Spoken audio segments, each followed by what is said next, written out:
Tudo bem com vocês? Passaram bem esse dia? Começo de semana, né? Segunda-feira. Boa noite também para o pessoal que está nos assistindo e vai nos acompanhar nesta segunda-feira de oração, de ensinamento, de partilha e de testemunho. Vamos ficar em pé? Em nome do Pai, e do Filho e do Espírito Santo. Que a graça e a paz do nosso Senhor Jesus Cristo, o amor do Pai e a comunhão do Espírito Santo esteja com todos vocês. Bendito seja Deus que nos reuniu no amor de Cristo. Fechemos um pouco os nossos olhos.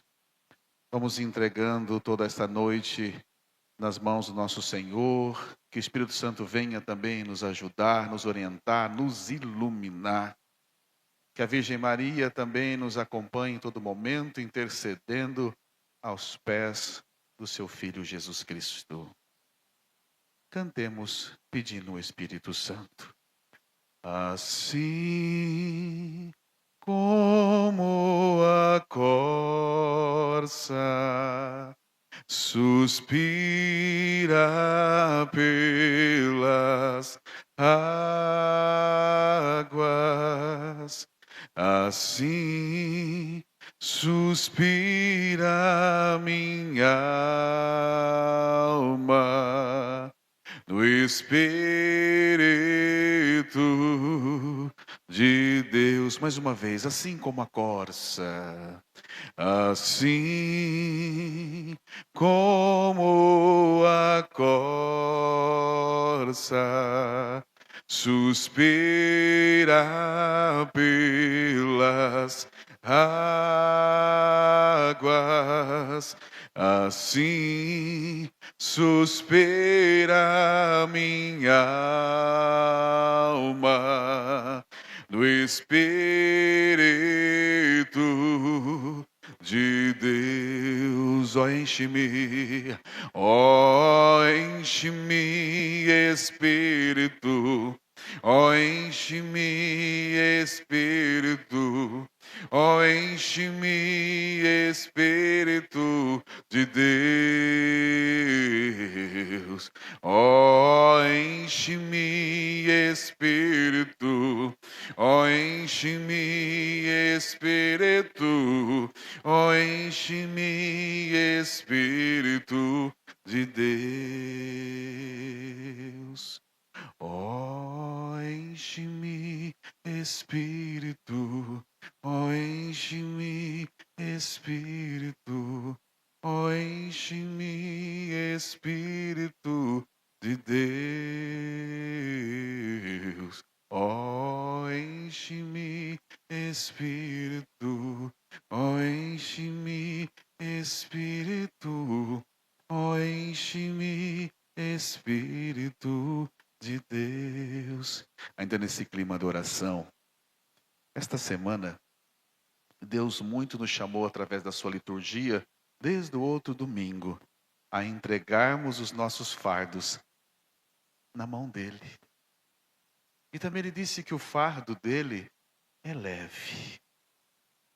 O que é o fardo do nosso Senhor Jesus Cristo? Já pensaram? Muito provável que o fardo que o Senhor permite que carreguemos é a nossa missão nesta terra. É a nossa passagem, a nossa peregrinação. Do mesmo modo, quando ele fala, abraça a tua cruz, renuncie a si mesmo e siga-me. Abraçar a cruz também é a nossa missão. E às vezes essa missão, ela se torna de certa forma pesada pelos acontecimentos, por aquilo que estamos tratando no grupo, e às vezes sentimos que não vamos aguentar. Mas Deus dá força, você já percebeu? Você já imaginou aquela frase que às vezes se olhássemos no retrovisor e vemos as coisas que já passamos, que já vencemos, as pedras que tropeçamos e até caímos, mas levantamos, o quanto choramos, mas estamos aqui. Deus é amoroso, misericordioso. e jamais nos deixa sem o consolo, para que a gente continue. Então que esta noite nós possamos mais uma vez entregar o nosso fardo, entregar o nosso coração. E Ele nos pede algo, que sejamos mansos e humildes. E o que é manso e humilde, se não é aceitar a vontade de Deus? Eu busquei na palavra de Deus muitas vezes entender o que é ser manso e humilde. E o que produz aceitar a vontade do Senhor, que produz em nós. Produz aquilo que todos nós estamos buscando aqui. A verdadeira paz. A verdadeira paz. Conheço um coração tão manso, humilde e sereno, que louva ao Pai por revelar teus pequenos, que tem o dom de amar, que sabe perdoar e deu a vida para nos salvar. Jesus, manda teu Espírito para transformar meu coração. Jesus, manda teu Espírito para transformar meu coração. Mas às vezes quando a tristeza bate, a gente logo fica um pouco ressentido, magoado, e isto vai como que endurecendo o nosso coração. Vai como que formando uma crosta em volta do nosso coração. E às vezes a gente não quer conversar, a gente não quer falar, a gente não quer atender ninguém. Sábado eu conversei com uma senhora que perdeu seu filho, ontem foi o 7º dia. Eu convidei ela para estar aqui. E eu disse assim, mas acredito que você ainda não está bem para estar ali, não é? Você quer ficar em casa, lá quietinha. E ela falou, é verdade, diácono. Eu quero ficar em casa, mas eu vou participar ainda com vocês. Às vezes, no meu peito, bate um coração de pedra, magoado, frio, sem vida, aqui dentro ele me aperta. Não quer saber de amar, nem sabe perdoar. Quer tudo e não sabe partilhar. Jesus, manda teu Espírito para transformar meu coração. Jesus, manda teu Espírito para transformar meu coração. E talvez nós já escutamos tantas vezes aquele ditado, né? Água mole, pedra dura, tanto bate até que fura. Deus está insistindo com a gente. E as suas águas misericordiosas estão sendo derramadas sobre nós, para amolecer nosso coração de novo, para que a gente aprenda a amar, perdoar, tocar a nossa vida.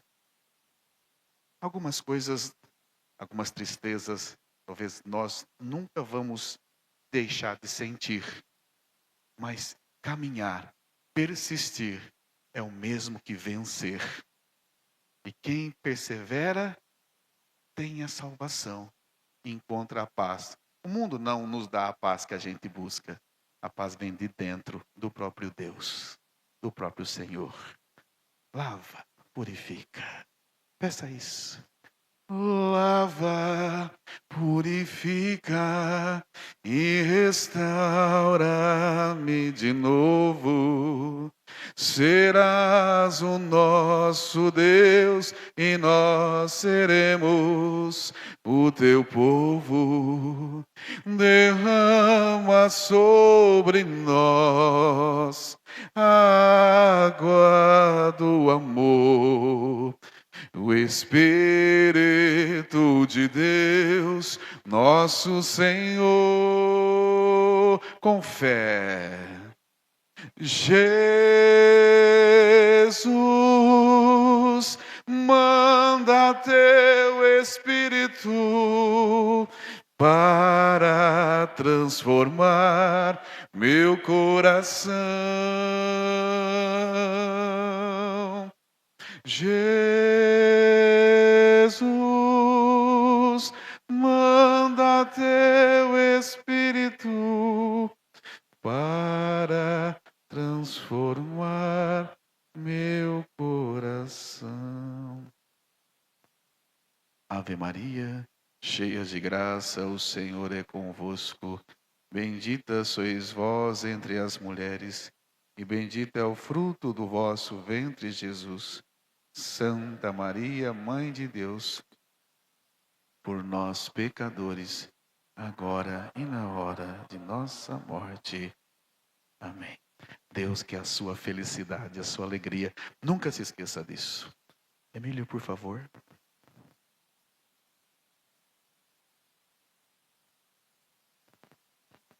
Obrigado, Diácono Sandro.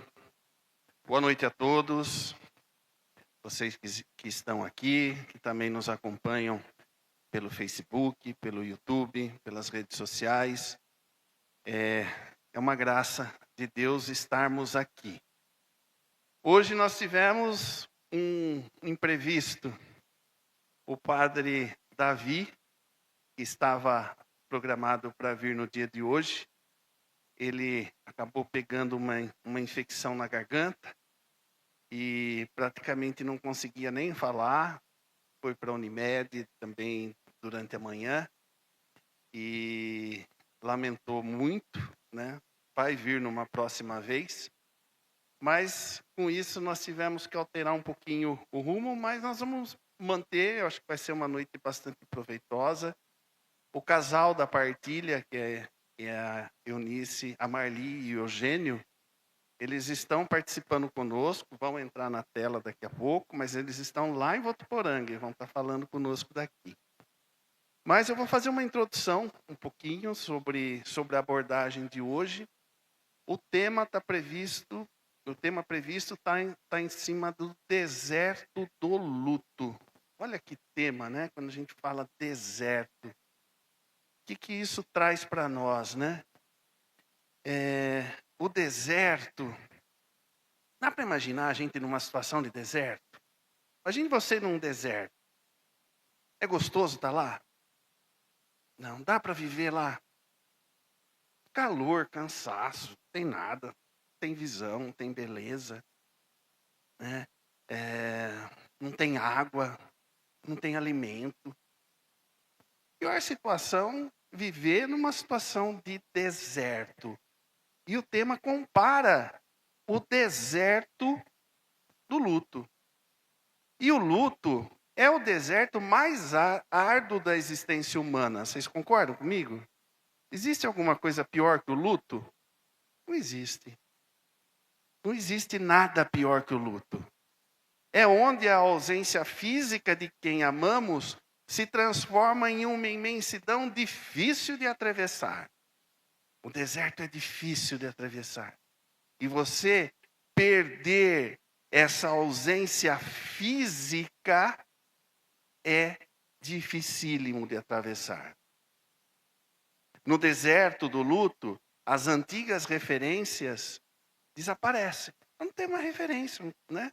As lembranças, nós temos umas saudades, mas tudo nos leva. Você vê a cadeira vazia, você vê o espaço, você vê o caminho do jeito que foi, as lembranças. De repente, ficou vazio. Seria muito bom se, na passagem que eles tiveram, também apagasse a nossa referência. a nossa memória e falasse, pô, foi junto. Foi como se não existisse. Mas existe. Está aí. É real. Só que a Bíblia nos ensina uma outra situação. Ela relaciona o deserto como um lugar onde Jesus, se aproximava de Deus. Toda vez que ele queria rezar, para onde ele ia? Toda vez que ele queria entrar em intimidade com Deus, para onde ele queria? Para o deserto. Quantas coisas na Bíblia aconteceram no deserto? Então, a tradição bíblica nos mostra que o deserto é onde Deus fala no coração. Para a Bíblia é isso. Para a gente é um lugar dificílimo de passar, impossível. Para nós e para a Bíblia é um local de aproximação. Entrar nesse deserto dói, mas cruzá-lo com fé nos transforma. Então, mudar as referências, né? Procurar ver o outro lado, que é Deus nos falando no coração e Ele promete estar junto e nos fala, é um grande propósito nisso. No Salmo 126, tem um trechinho que fala: os que semeiam entre lágrimas colherão com alegria. Olha só o que a Bíblia nos ensina. A partida física de quem amamos abre uma ferida profunda na alma. O ato de caminhar dia após dia carregando o peso dessa saudade é o sentimento mais legítimo que o amor nunca morre. Por que sofremos? Porque amamos. O amor morreu porque eles passaram para outra vida? Acabou o amor? Não. E por que nós sentimos, mas por que deixamos de amar? É onde aqui essa passagem nos revela os que semeiam entre lágrimas, os que continuam amando entre as lágrimas, colherão com alegria. Lá em Romanos, São Paulo diz o seguinte: sede alegres na esperança, pacientes na tribulação e perseverantes na oração. Sede alegres na esperança, pacientes na tribulação e perseverantes na oração. Estar atento ao próprio coração é reconhecer sem máscaras que a tribulação da ausência é imensa e que a paciência exigida para viver um único dia de cada vez é um exercício espiritual que esgota as forças humanas. É um deserto. Se a gente pensar no lado humano, é um deserto dificílimo de passar. No entanto, dar sentido a essa dor é sustentar-se nos pilares da nossa caminhada. E quais são esses pilares? A esperança viva na ressurreição. Se a gente não acreditar na ressurreição de Cristo, como isso uma situação real e viva, né? Tem sentido. Não tem sentido. A convicção da ressurreição é o primeiro pilar. A paciência com o próprio luto é outro pilar. O que falou o nosso diácono aqui, de uma que perdeu um ente querido uma semana? Não vou nessa semana, eu vou no outro. É a paciência. Às vezes a gente não tem a paciência nem com a dor, a gente quer que ela desapareça. Né? Que a gente quer que desapareça. E ela não vai desaparecer. E a oração perseverante é outro pilar.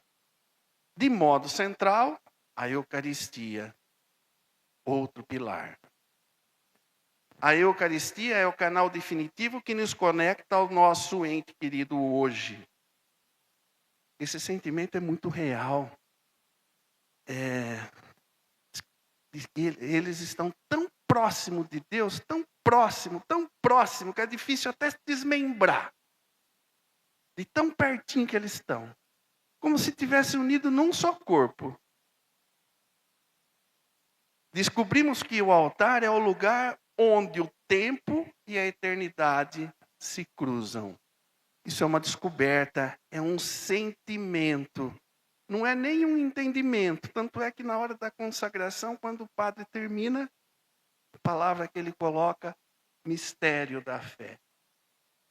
É um mistério que é sentido, não é entendido. Lá em Gálatas, ele tem uma frase que fala, veja bem como é muito impactante. Não nos cansemos de fazer o bem, porque a seu tempo colheremos, desde que não nos relaxemos. Mesmo na situação que estamos, não nos devemos nos relaxar. O cansaço do deserto tenta fazer a alma desanimar, se isolar, não ter vontade de nada, né? É paralisar, mas o Senhor pede que nós continuemos firmes, honrando a memória de quem amamos através de um amor prático, da união familiar, dos gestos de bondade. A colheita tem o tempo de Deus. E a maior fonte de esperança dessa jornada é a promessa magnífica de Isaías. E o que diz Isaías? Mas os que esperam no Senhor renovam as suas forças. Mas o que esperam no Senhor renovam as suas forças. Misteriosamente renovam as suas forças. Precisamos sentir essa força e a promessa de Jesus. Ele prometeu. Ele nunca falhou com as suas promessas. A atenção à palavra revela que quem amamos já experimentou o cumprimento pleno e definitivo dessa promessa. Eles estão na presença de Deus, estão tão próximos, é como se fosse um corpo só, uma comunhão só.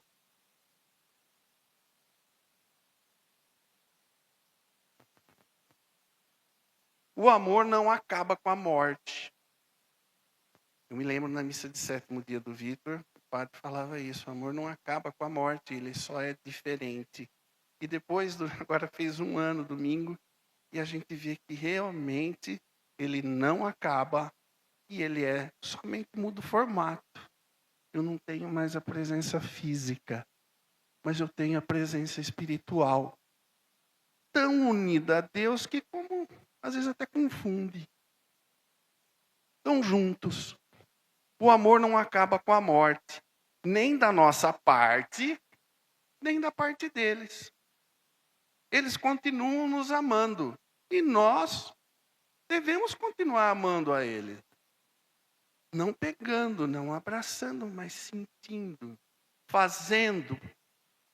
Santa Teresa do Menino Jesus afirmava: farei o meu céu fazendo o bem na terra. Querendo dizer assim, a missão deles agora, fazer o bem na terra, é a missão deles. Para quem? Principalmente para quem ele amou na terra. Para quem ele teve convivência. Principalmente para aqueles mais próximos dele. Nossos amados continuam nos amando e intercedendo ativamente por aqueles que amaram durante a sua passagem. Já Santa Teresa d'Ávila fala em suas profundas revelações, relata a realidade dos intercessores celestes, como alguém que está próximo de Deus, tão próximo, que ele tem a função de levar a graça de Deus para nós. As almas estão totalmente infundidas no amor de Deus e recebem uma função de transmitir a graça divina aos seus amados que ainda peregrinam. Em perfeita comunhão com Deus, nossos amados caminham junto conosco todos os dias. A presença dele e a eficácia da sua intercessão não são ilusões. Depois de um ano eu afirmo, não é ilusão. Mas se manifestam nas realidades mais concretas da vida. E como que nós percebemos? A sensação de paz profunda que invade no peito no meio da tristeza. Você está triste, de repente, pá, parece que te dá uma força que te arranca de lá. Nos impulsos interiores, não pare. Quem não sentiu isso? Você lembra? Que testemunho lindo que vocês deram, isso a gente sentiu. Faça, não pare, vá em frente. Nós não podemos abafar isso. É nosso intercessor nos empurrando. Na força que ressurge inexplicavelmente logo após um momento de desânimo. Você está num evento, está falando, não vai dar, de repente. Deu. Nos sonhos consoladores, nos sinais sutis das naturezas, nos perfumes, nos cheiros, no calor humano de quem coloca aos nossos redores. Quanto sincronismo, eu não vou falar coincidência, não gosto mais dessa frase. Quanto sincronismo aconteceu durante esse ano que a gente viveu. Né? Então, no deserto a gente se aproxima de Deus. Tudo isso é manifestação da prática dos pilares. Se nosso amado permanece amando no céu, é fundamental que a gente continue amando. Essencial. Amor é troca. Ele ama, nós amamos e o processo inverte. Se algum dia faltar a vontade ou a motivação pessoal, faça em homenagem por ele, faça por ele. Continue amando por ele. Eu vejo a Cecília, de repente ela vai no supermercado, sai com um vasinho de flor. Onde você quer levar isso? No cemitério. É um gesto de amor. A vontade de estar fazendo, a disposição mesmo, assim, não, vou fazer. De retomar a rotina. Não tem vontade nenhuma de retomar a rotina. Por amor, retomamos a rotina. Sem vontade. Mas amor se faz muita coisa sem vontade. Retomamos a rotina. E aí é interessante, né? Muitas vezes você começa a ver, poxa, eu passei pelo luto, de repente eu estou aqui num evento, numa festa, mesmo simples, parece que você está até traindo, achando que não está amando, né? Que parece que para amar eu tenho que sentar num deserto, ficar chorando, me lamentando, e não é isso. E não é isso que eles querem. Nós temos que seguir, nós temos que perseguir, mesmo convivendo com a tristeza que vai permanecer. Mas nós temos que sentir. Agora, nós vamos trazer para vocês um casal muito querido, que a gente admira muito, conheço eles há vários anos, que é a Marli e o Eugênio, que vai estar relatando um pouquinho da vida deles, como foi a experiência deles. Eles são lá de Votuporanga, fazem parte das equipes de Nossa Senhora há muitos anos, e nós tivemos a graça de conhecê-los. Marli e Eugênio, é um prazer vocês estarem tão pertinho da gente, né? E fiquem à vontade. Pode ser que dê um delayzinho, tá? Mas aí é normal. Convidado, né? Vamos falar um pouquinho da nossa história, da nossa vida. Nós nos casamos em 1983, né? E tivemos nessa nossa vida conjugal 2 maravilhosos presentes de Deus, que foi o Carlos Henrique e a Camila.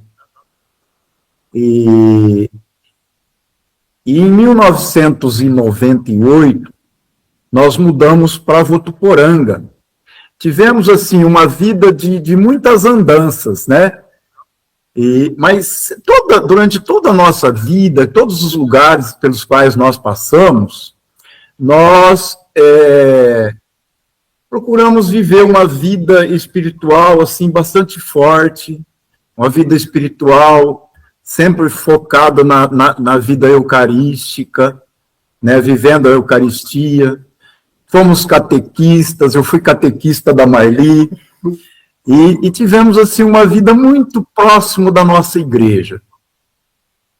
E em 1998, quando decidimos vir para Votuporanga, sem conhecer ninguém por aqui, chegamos em Votuporanga, já com o nosso filho com 13 anos, a nossa filha com 11 anos de idade, e nossos parentes mais próximos moram todos em Promissão. Meu pai, meus irmãos, moram em Promissão. Em setembro de 1998, precisamente no dia 5 de setembro, próximo, era um feriado prolongado, e nós fomos todos para Promissão. E passamos ali um dia, assim, maravilhoso, sabe, com a família toda reunida, brincando, muito, muito legal. Mas, à noite, minha cunhada nos convidou para nós irmos numa quermesse, num bairro, que nós frequentamos ainda no tempo de grupo de jovem. Nós participávamos bastante nesse bairro, íamos fazer encontros, fazer momentos de oração, de reflexão, lá nesse bairro, que tinha uma igreja muito bonita, e nós resolvemos ir. Juntamos a família e fomos. Isso. E era uma quermesse que era muito famosa, né? É até hoje, né? Uma quermesse muito famosa. E nós fomos em 3 carros. Um carro da frente foi meu cunhado, né? Com a esposa e os filhos. E no nosso carro, as meninas. E o outro carro foi meu outro cunhado com as crianças menores. E na época eram bebezinhos. E nós somos todo mundo feliz, né? Quando foi chegando perto do túnel que a gente ia atravessar a rodovia para entrar nesse bairro, eu vi de longe um caminhão parado atrás de um carro no acostamento, e esse carro era do meu cunhado. Meu cunhado foi atravessar a rodovia e, com certeza, ele não viu esse caminhão que vinha vindo, né? Vinha vindo um outro caminhão. E esse caminhão bateu no carro do meu cunhado. E eu estava focada, né, no carro da frente, e eu vi quando o carro do meu cunhado virou na rodovia. Aí nós fomos correndo, né? Falei, bem, para rápido que aconteceu alguma coisa com o carro do teu irmão. E quando nós chegamos lá, nós já vimos o meu sobrinho, que já não existia mais, meu cunhado, que já estava desmaiado, todo ensanguentado, os 2 outros, que eram, na época, adolescentes e criança, caído no acostamento, a gente já socorreu, a gente já colocou na rodovia, né, no acostamento, e até aquele momento eu não estava lembrada, ou eu não queria me lembrar que tinha parte de mim, todos eles eram pessoas amadas, pessoas queridas, minha família, né, nossa família, mas eu não lembrava que tinha, assim, parte de mim que estava dentro daquele carro. E aí eu queria que todo mundo socorresse, né? E aí eu comecei a gritar por socorro, eu andei alguns passos, e eu não me lembrava. E aí foi quando eu senti uma presença tão grande de Deus, que por mais que eu queira dizer como foi essa presença, eu não consigo dizer. E aí eu voltei para aquele carro. E quando eu voltei para o carro, meu marido já tinha tirado o Carlos Henrique de dentro do carro. O Carlos Henrique tinha 13 anos, 1,73 m, 65 quilos, que tinha acabado de jogar 3 beijos para mim. Eu estava parada na porta da sala do meu sogro, ele chegou na calçada, abriu a porta do carro e fez assim para mim. Jogou 3 beijos para mim, aí eu brinquei e fiz assim para ele. Quando eu olhei para aquele rosto daquele menino que tinha acabado de jogar beijo para mim, ele estava tão machucado, tão ensanguentado, que eu falei, meu Deus, o que aconteceu aqui? E aí, né, o Eugênio já foi socorrer todo mundo, e a hora que eu percebi, né, que apareceu um senhor que a pista estava em reforma, apareceu um senhor com uma lanterna daquelas maiores, e pôs no rosto dele, aí eu vi que era ele mesmo, né? Aí já na hora, meus joelhos já se dobraram, e eu já fiquei ali com ele. E aí eu comecei já a rezar, e era uma oração diferente daquela que a gente está acostumado a fazer. A minha oração foi só de agradecimento. Eu só louvava a Deus. Eu agradecia a Deus por tudo, por ser mãe, por aquele filho lindo, por aquele filho maravilhoso. E eu falava, filho, fica tranquilo, porque Deus está aqui conosco. E aí eu fui sentindo que a pele dele foi ficando diferente. Né? E aí, nesse momento, eu falei para o meu marido, bem, vem rezar comigo, porque nosso filho está indo embora. E aí ele ajoelhou do meu lado, e a gente começou a rezar a oração do Pai Nosso.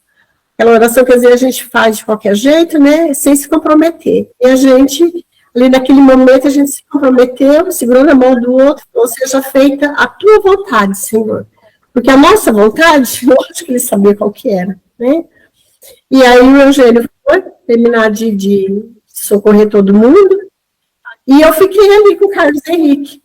E aí eu fui sentindo, como eu falei para vocês, eu fui sentindo a pele dele esfriar, a mão dele esfriar, aquele barulho foi parando, e eu fui ficando ali com ele. Só falando que eu o amava, e aí teve um momento que eu entreguei mesmo para Deus. Eu falei, Senhor, toma teu filho, né? Ele é teu, toma. Mas eu só te peço que o Senhor me dê muita fé, porque eu sei que eu vou precisar dessa fé. E aí, não tinha chegado ainda nenhum resgate, nem nada, e eu também não sou médica, não sabia que ele estava indo embora. Mas ele estava indo. E da forma como que eu estou contando para vocês, assim, ó, tão rápido, tão inesperado, ele foi embora. Diante dos meus olhos, diante da minha pequenez, diante da nossa, né, aquela coisa que a gente queria socorrer, ele simplesmente foi embora, sem falar tchau, sem despedida, foi embora. E aí eu fiquei ali, né, aí chegou, não sei quanto tempo demorou aqueles momentos.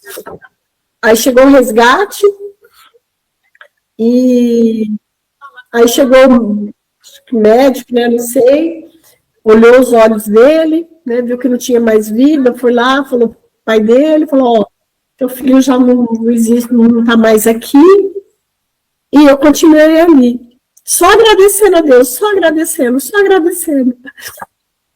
Aí chegou o rapaz lá do resgate e falou assim para mim, a senhora pode me dar licença? E aí eu falei, posso. Aí eu olhei para ele, me levantei, aí ele foi no carro, pegou o lençol e cobriu o nosso filho. E aí eu tive que sair de perto dele, né, e junto com a minha cunhada, e deixar o corpo do meu filho ali naquela rodovia. E nesse momento, a gente já começa a sentir a presença de Deus na vida da gente. 2 crianças sem vida, mais uma criança foi levado para a UTI, o meu irmão que também foi levado para a UTI, e naquele momento eu senti uma calma, uma tranquilidade, eu não sei explicar para vocês, porque só restava a mim fazer o que tinha que ser feito, porque minha irmã sem condições, o meu irmão muito machucado, né, tendo que ser, então eu que tive que cuidar de tudo ali. Quando o resgate tirou, pegou todo mundo, levaram a Marli, minha irmã, meu outro irmão para a cidade, tudo, e eu fiquei só, foi que eu senti que eu não tinha condições de dirigir. Aí eu pedi para que o policial que estava lá, se tinha algum policial que poderia ir dirigindo, me levar para a cidade. E é isso que eu sinto já naquele momento da presença de Deus. Um soldado muito jovem que foi junto comigo, me acalmando, foi o momento em que eu consegui chorar, né? Até, fazendo um parênteses, depois eu fui conversar com o padre, falei, padre, mas por que eu fiquei tão calmo? Eu chorava por ter me mantido tão calmo naquele momento. Aí o padre, muito simples, falou para mim, meu filho, a confiança no Espírito Santo é isso. O Espírito Santo age nessas horas. Ele nos guia, ele nos orienta. Só tinha você ali para fazer o que tinha que ser feito. Né? Então, nisso a gente já vai sentindo. E assim foi, saímos por uma festa e voltamos para o velório de duas crianças, um de 13 anos e um de 5 anos. Então, uma experiência, assim, muito difícil de passar, né? Um momento de muito sofrimento, mas firmes na fé, que nós continuamos, mesmo naquele momento, a nossa fé não se arrefeceu. E uma coisa interessante que aconteceu naquele velório, né? Porque já era noite, então nós passamos a madrugada lá. Aí, no meio da madrugada, não sei que horário mais ou menos, apareceu uma mulher e ela olhou bem nos meus olhos, né? Pôs a mão no meu ombro e falou, filha, eu queria tanto estar no teu lugar. Aí eu olhei assim, assustada para ela, né? Falei, gente, essa mulher tá ficando louca, ela tá vendo 2 caixão aqui, né? Ela tá vendo? Quer estar no meu lugar? Aí ela falou assim, filha, eu sei que você sabe para onde está indo o teu filho. E eu não sei para onde meu filho foi. Eu não sei o que está acontecendo com meu filho. Eu não sei se meu filho está preso, se mataram meu filho, se meu filho está drogado. Eu não sei onde está meu filho. Aí eu falei assim, gente, que dor que essa mulher está sentindo. Que dor. E aí, né, passou o velório, foi o enterro, e eu fiquei com isso na cabeça. Depois a gente vai falar o que aconteceu de tudo isso daí. E outra coisa que eu quero também colocar para vocês esse deserto, né, que o Emílio estava falando, né, esse deserto do luto, que ele dói tanto. Nós tínhamos ido para a Promissão, né, tinha deixado aqui Votuporanga, nossa casa, e na quarta-feira nós tivemos que vir para casa, nós ficamos lá, foi no sábado isso, a gente ficou até a quarta-feira. Aí na quarta-feira a gente tinha que vir, porque a gente ia pegar uns documentos, pegar umas coisas e voltar de novo para a Promissão, para terminar de aceitar a documentação que precisava. E difícil você voltar, né? Voltar para casa. Abrir a porta da casa, entrar. No meu caso, eu fui no cesto de roupa suja, onde ele tinha tomado banho, que a gente foi viajar. Ele tinha cortado o cabelo, estavam os fiozinhos de cabelinho dele colado na camiseta. Então, como é difícil você olhar o quarto, olhar as coisas, né, que ele deixou. E você saber que você tem que pedir para Deus e você tem que resistir àquela dor imensa.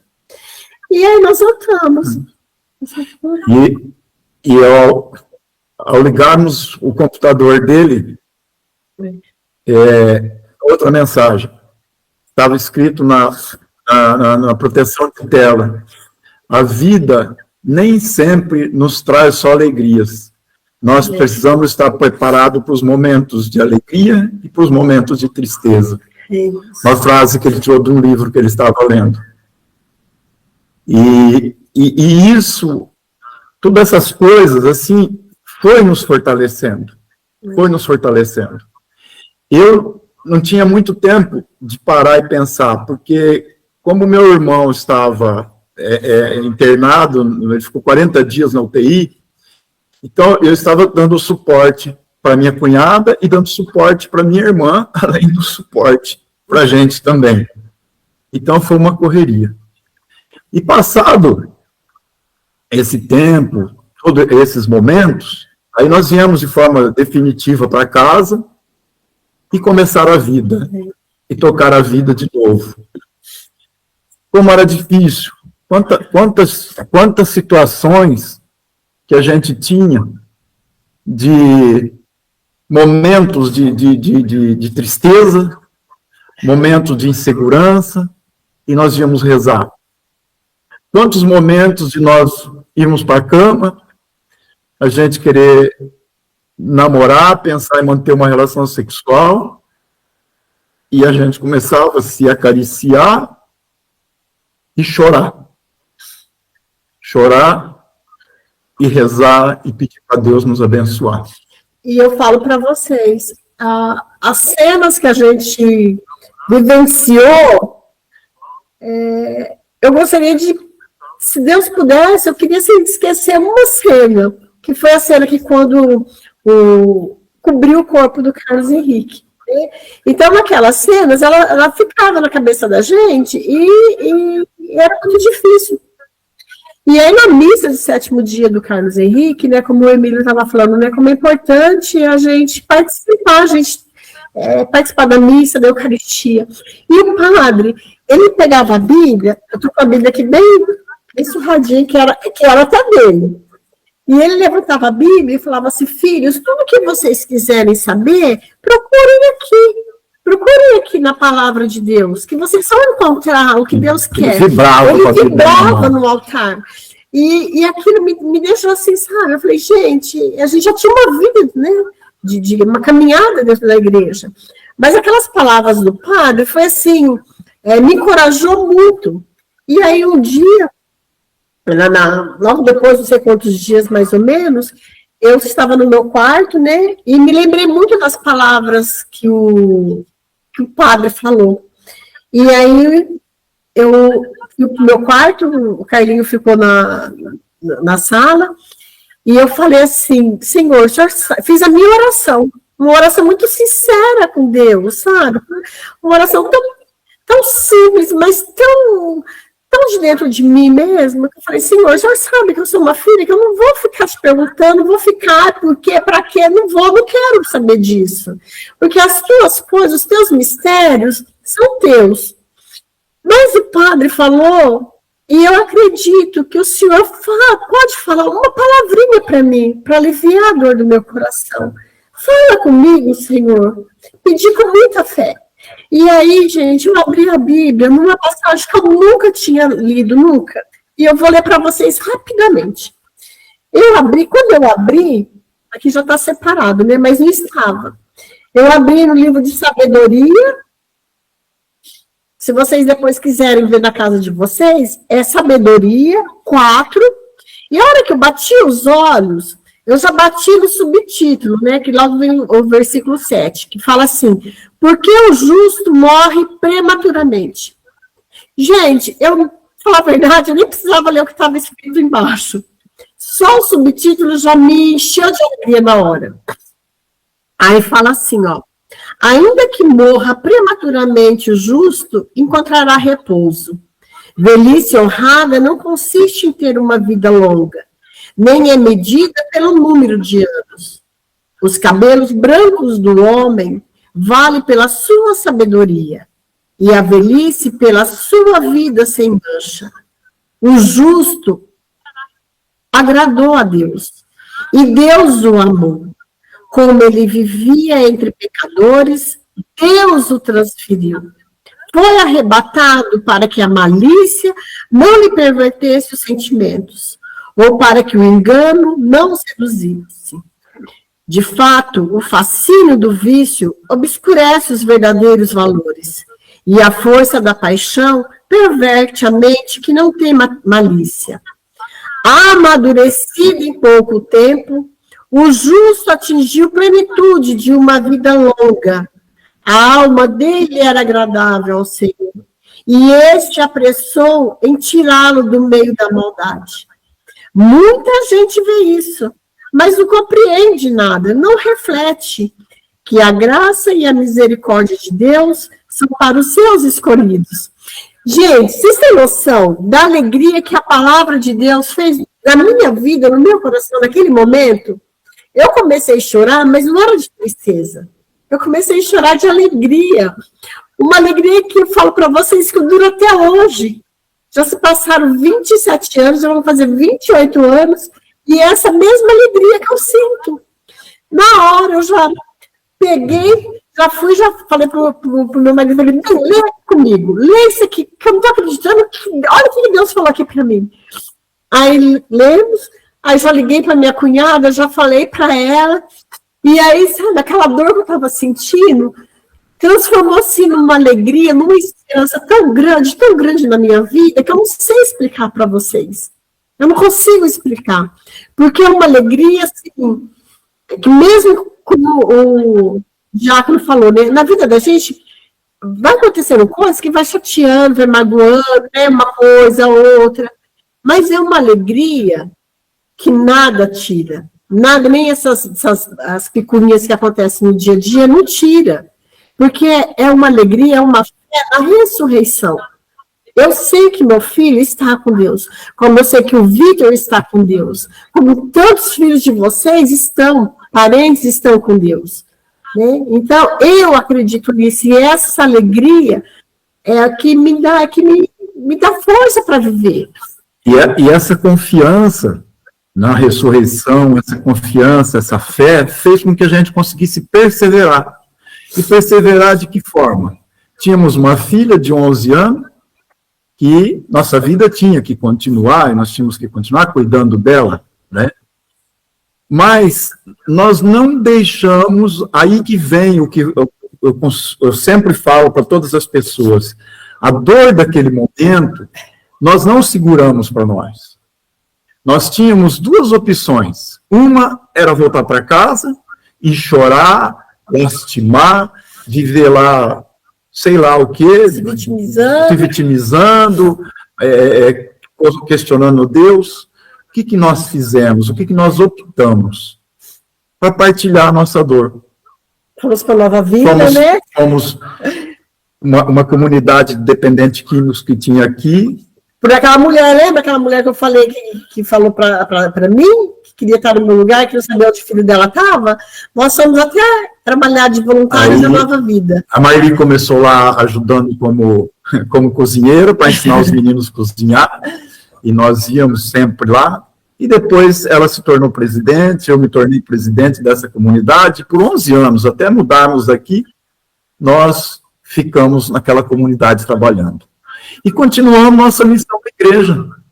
Havia momentos de tristeza, houve momentos de depressão, eu busquei ajuda, porque quando o nosso luto não deixa a gente ver alegria, quando o nosso luto é tão forte que a gente não consegue, só vê o mundo de forma cinzenta, que a gente não tem ânimo, que a gente fica prostrado, nós temos que tomar cuidado, nós precisamos buscar ajuda. Nós não podemos confiar só na nossa força. Às vezes, o nosso cérebro nós não controlamos. Então, é importante buscar ajuda nesses momentos de luto também, né? Aconselhamentos. E assim nós continuamos nossa vida. Participamos de ECC, participamos de pastoral familiar, e aí depois entramos nas equipes de Nossa Senhora. E durante 27 anos já, que nós dividimos a nossa dor com pais, com jovens, com casais. E dividir essa dor aliviou a nossa dor. A dor, quando ela é compartilhada, ela é minimizada. Né? Então, nunca perdemos a fé, nunca perdemos a esperança. O que é a nossa esperança? Né? O que é a nossa esperança? Nossa esperança é um dia podermos encontrar aquele que nós tanto amamos e que foi primeiro que a gente. E para isso, né, um dia nós dois conversamos e falamos, bem, nós precisamos caprichar, porque eles foram escolhidos, nós precisamos caprichar para sermos escolhidos também, né? Então... E também não me preocupo como vai ser, de que jeito que vai ser, porque isso aí é tudo departamento. Eu falo sempre, isso aí é o departamento de Deus, não cabe a gente querer ficar. O importante é que a gente saiba viver, que a gente saiba amá-los, para respeitá-los, rezar todos os dias da nossa vida.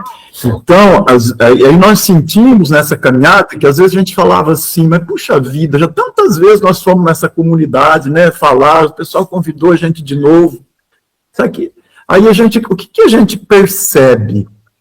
Que a nossa palavra, a nossa demonstração de fé, a nossa demonstração de esperança ajuda muitas pessoas. Então, isso sempre nos incentivou a compartilharmos. Teve momento de muito choro, teve momento de muita dor, teve momentos assim que a gente achava que não ia suportar, mas nós suportamos. Porque aquilo que o Emílio falou ainda há pouco, o amor, ele é muito mais forte que a morte. O amor é muito mais forte que a morte. A pessoa que a gente ama, ela está nos amando. E amar essa pessoa nos leva a buscá-la, né, nos momentos difíceis. Então, nós continuamos isso, perseverando. Nós percebemos que nesse deserto do luto pelo que nós passamos, havia um oásis que nos traz esperança, um oásis que sempre nos prometeu felicidade, que é Jesus Cristo, que é o Senhor. Então, nós bebemos da água desse oásis e nós continuamos até hoje bebendo. Ainda hoje, há momentos que a gente se lembra com saudade, que a gente chora, que a gente sofre, mas continuamos firmes, porque nós sabemos que a nossa fé nos fortalece e aquele que nos criou fez uma promessa muito grande para nós que ele vai cumprir. E é nisso que nós acreditamos. E para a gente encerrar, eu sempre digo, né, que a saudade é um sentimento dos amorosos. Só tem saudade quem ama. Quando você não ama uma pessoa, você lembra daquela pessoa, mas você não tem saudade. Né? Você lembra de uma pessoa que passou na tua vida, mas quando você ama, você tem saudade. Então, a saudade é uma coisa tão maravilhosa que não adianta a gente querer tirar a saudade da vida da gente, porque ela é maravilhosa, é ela que aproxima a gente dos nossos queridos. Né? Então, lembre-se sempre, saudade é coisa de amoroso. Só quem tem muito amor no coração sente saudade. Então, ó, mais uma vez, a gente quer agradecer, né, o convite do Emílio e da Cecília, e a oportunidade de estar falando de uma forma assim, diferente, que a gente não sabe se ficou bom, se não ficou. Desculpa, né? As falhas técnicas aí, porque nós não estamos tendo retorno aqui. Nós estamos falando, mas a gente não está sabendo como que está se passando aí, né? Então, é assim, para a gente. Mas a gente espera realmente que vocês sejam felizes, né? Com todas as saudades do mundo que vocês carregam dos seus amados, que vocês sejam felizes, que creiam em Deus, que creiam na ressurreição, que é isso que alimenta a nossa vida e faz com que a gente caminhe, né? Rumo ao céu, né? Onde todo mundo quer ir um dia. Se amem muito, se são casados, apoiem-se uns aos outros, que ela me sustentou, eu a sustentei. Isso. Se são filhos, confie nos seus pais. Sempre confie no seu amigo de caminhada na igreja, porque juntos nós conseguimos superar tudo, suportar tudo. Acima de todos nós está o nosso Pai. A misericórdia dele, né? E ao nosso lado está Jesus Cristo, que disse: eu venci o mundo, não tenham medo. Eu estarei contigo em todos os momentos da sua vida. Cremos nisso e pedimos que creiam também. Muito obrigado, meus queridos. Deus abençoe e parabéns por essa caminhada de vocês. Fiquem com Deus. Você não sabe o que você passou para cá. Acho que você não tem essa dimensão, né? Vocês passaram de uma forma tão bela, né? Aquilo que sai do coração de vocês, esse testemunho maravilhoso. Isso a gente agradece realmente de coração. Para a gente sempre foi importante, né, Cília? Essa passagem que eles leram, que é magnífica. Assim que aconteceu, eles passaram essa passagem para a gente. Poucas horas depois, eles encaminharam essa passagem e foi muito importante para a gente também. Essa disposição que eles têm também para o serviço, como também nos ajudou, né? E é essa essa missão, né? Toda missão de amor leva um espírito também de missão. E isso eles têm muito forte. Então, a gente admira demais esse casal, sempre admirou. E parabéns por tudo que vocês são. Uma salva de palmas para ele.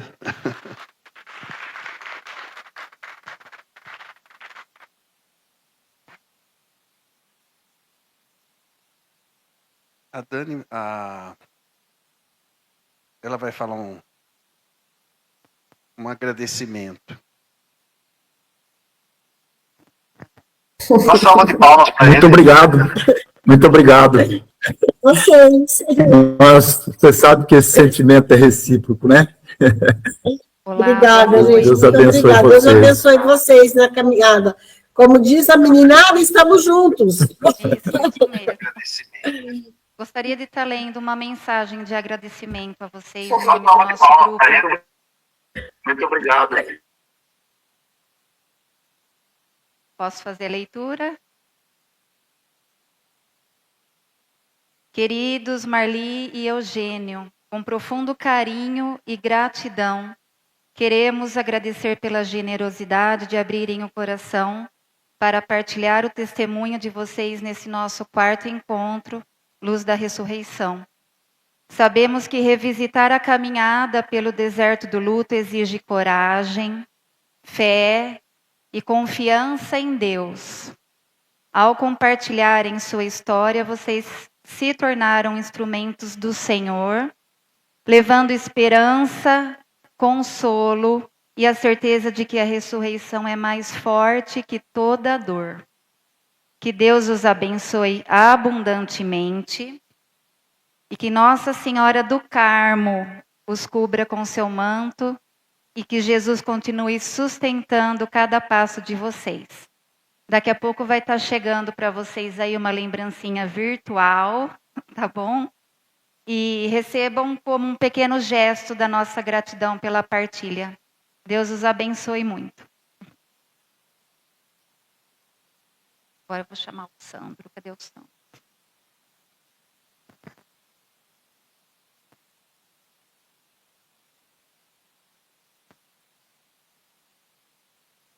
Também quero agradecer Eugênia, Marli, em nome do nosso grupo, em nome da nossa paróquia de Santo Antônio.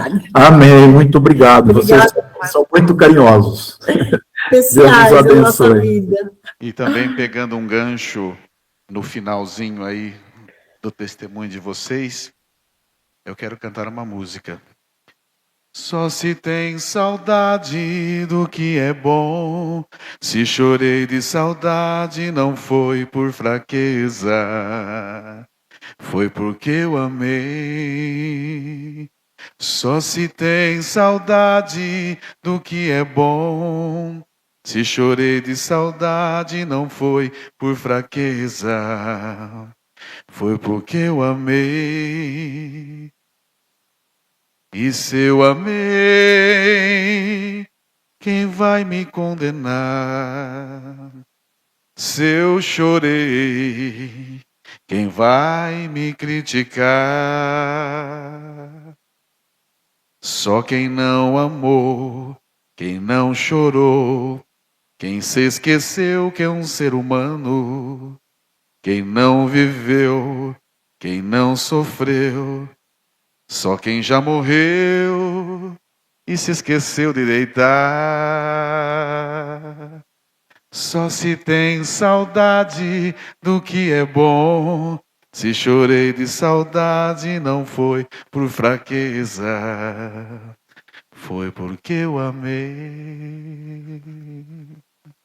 Vamos pedir a bênção do nosso Deus. Mais uma vez, então, muito obrigado a esse casal lindo. Como foi bonito, né? Poder ouvir esse testemunho.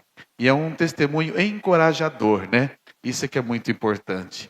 Todo momento ali, com fé, com confiança, que Deus estava em todo aquele trâmite. Deus permite, talvez a palavra, não sei se é esta, né? Talvez eu não encontre outra palavra, mas Deus quer a morte do pecador, dos seus filhos e filhas, isso jamais. E principalmente porque Ele sabe os filhos que ficam e o que nós passamos devido a estas perdas. Mas que consolo maravilhoso, de todo o coração. Agradeço a Emílio também, né, por ter trazido este casal essa noite para conversar conosco. O Senhor esteja convosco. Pela intercessão da grande Mãe de Deus, a Virgem Maria, seu castíssimo esposo São José, nosso padroeiro Santo Antônio, derrame sobre cada um de vocês a bênção do Deus Todo-Amoroso, Ele que é Pai, Filho e Espírito Santo.